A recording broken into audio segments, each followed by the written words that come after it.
If you're new here, I'm Kelsey Selene, and I just restarted this channel. I am currently newly divorced and rebuilding my life. So this is a segment I wanted to incorporate in this channel, sort of like an in-depth chat about different topics, kind of like cozy, like tea time. I don't know why I can't get cozy.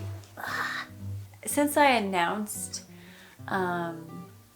my divorce on Instagram, and if you're not following me, you can. I'll have it linked down here as well as in the iCard. It's I am Kelsey Selene on Instagram. Since I announced my divorce, I've received so many messages from you all, or from so many people who are either going through something similar, have gone through something similar, or just can kind of like relate to the emotions and different shifts I'm going through right now. Sometimes I get overwhelmed on messages, and I love getting messages from you guys, so please continue to send me messages either in the comments here below or direct messages on Instagram. And I can't respond to everyone, but I really do try to respond as much as I can. But some of them I think really tap into some really incredible conversation, some great topics. So I wanted to bring up the topics here, and it would be as if we're all sitting together as women, or I'm sure men too are watching this video, but I imagine it as we're like a group of women sitting together, like drinking our tea, and kind of talking through some of these things. So if you are able to, go grab yourself a cup of tea and drink some tea with me, and we can talk about it. So the message I received on Instagram is about people telling you that you're selfish if you choose to do something for yourself, or if you choose to leave a relationship in order to focus on yourself, and how to manage that. Obviously, I can only speak from my personal experience, but I'm sure other people have experienced this as well. And if you have, I would really encourage you to share your own thoughts and opinions on it in the comments, and we can create like a little bit of a dialogue here instead of just me chatting to the camera and that's it. I would really like to know what you all are thinking as well. So for me, my journey with it has been, I have been a people pleaser all of my life, and I love when people are proud of me. And I like to be an overachiever, and I like to I like that external validation. But I've obviously had to go through a very big shift, and it was hard. I will admit it's been really hard to let that piece go, just because it's been such a pattern in my life. I realized external validation is a dangerous way to rely on feeling worthy. And so I just started to let it go. It wasn't super easy, but it was kind of like there was a shift in me where it just felt like, no, I'm letting that bit go. It no longer is serving me. I need to focus on my worthiness within myself. And once I found that bit, that feeling of my opinion of myself is what matters most, and if people don't understand me or if people disagree with me, that's okay, because it's about what feels right for me, and everyone has a different path to walk. Nobody can really share or tell you which way to go, because it's your path, and only you really know what is best for you, what is calling you, what you're meant to do with your time in this lifetime. But like, as far as practical ways, I guess, on things that I did to help me get to this place where I mind much less what people think about me and what people might say about me. It matters I'm not made of stone. My feelings still get hurt, and I still sometimes will read comments or receive messages that do sting. But the control of other people's opinions on me is much, much less than it used to be.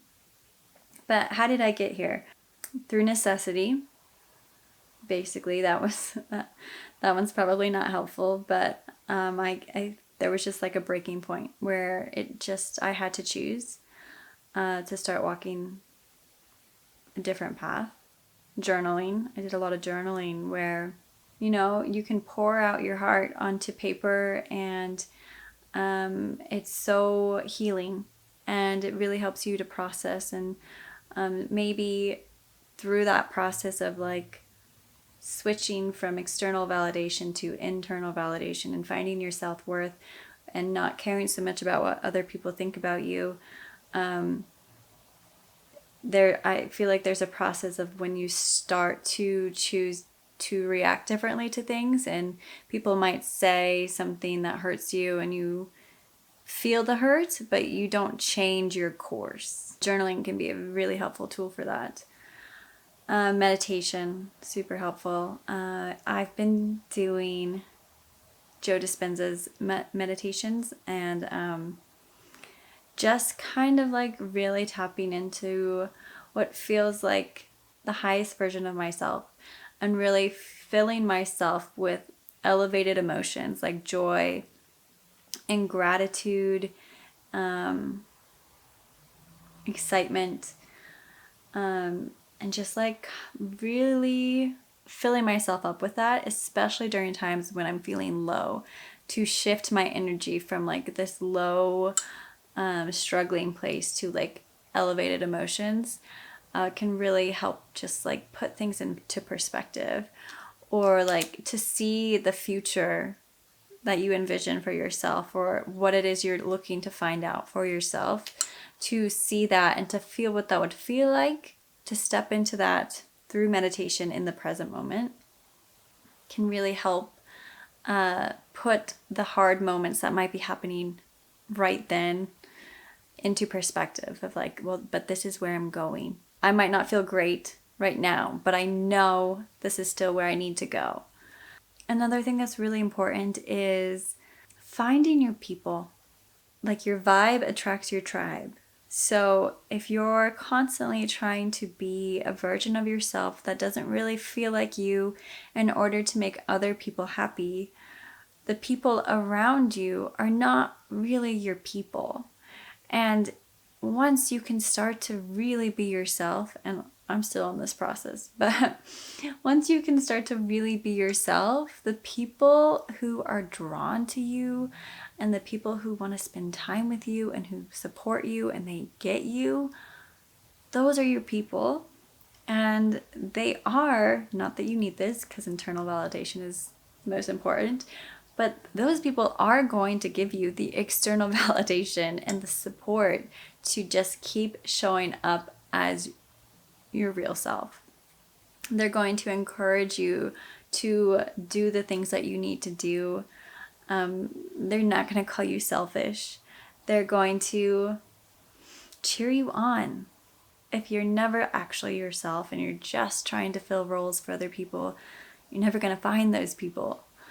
And I think that's like a really important piece to this as well. And I think compassion.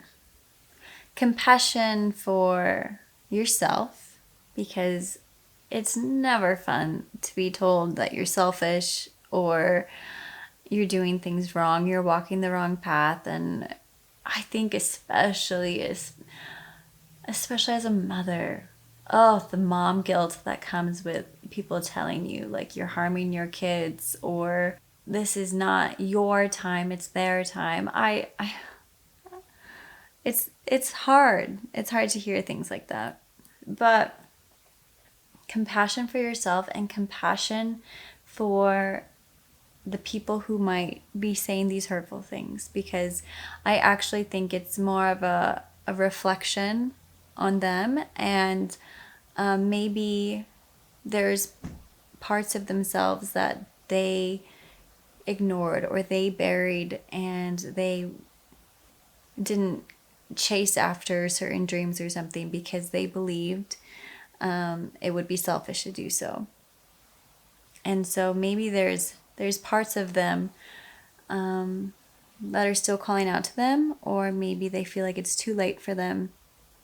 And so instead of starting to go after that for themselves, they tell others, like, no, that's not what you should do. And it's really more about them and not really about you. You can lead by example for them and for other people.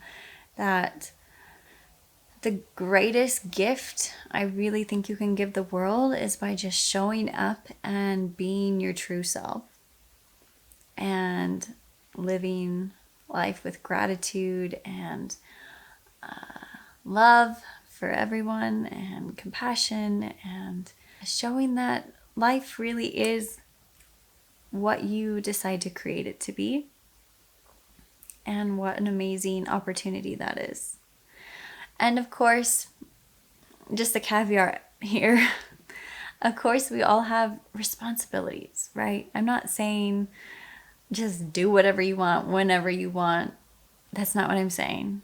To follow what your heart or soul is telling you, or to chase your dreams, or to carve out time for yourself, to put aside time for self-care or for just things that are important to you, that's not selfish, and you should definitely do it, and I hope that you do.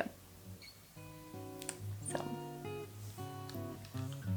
for tea. Ooh, let's read my little tea little card. I love that these have this.